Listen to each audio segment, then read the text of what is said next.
Escola Balung e município Lixa, sem menos facilidade de escola, hanesang mesa no cadeira, halo estudante sira turse na malu e a cadeira ida, hodituir exame nacional. Deputada Husi Bancada Fretilin, Lídia Norberta dos Santos lamenta a questão nem, a foi halo fiscalização não identifica, Escola Balung e Lixa, to agora sem menos teve mesa no cadeira.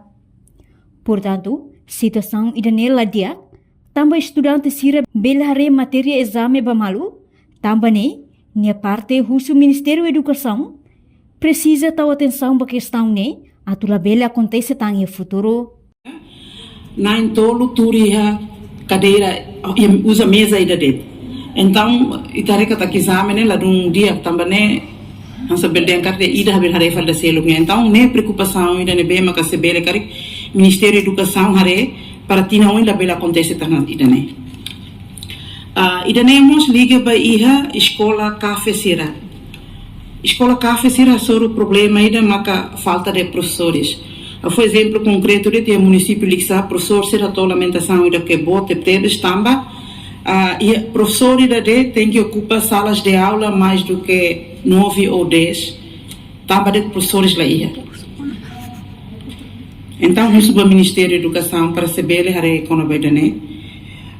Nós somos o Ministério da Educação, o ensaio plano do Ministro da Educação mais até te cata prioridade ida maka ato construir tang escola café sira e posto administrativo tendo em conta que taxa de adesão ba ia be escola café município ne bote tebes significa que ema precisa de uma escola café ne presença ia tang nível posto administrativo. Além de ne professor sira e escola café município Lixa hatou preocupação também escola ne rasik sem menos professor não é obrigatório professor ida tem que cobrir outra sala de aula se a tosanulo.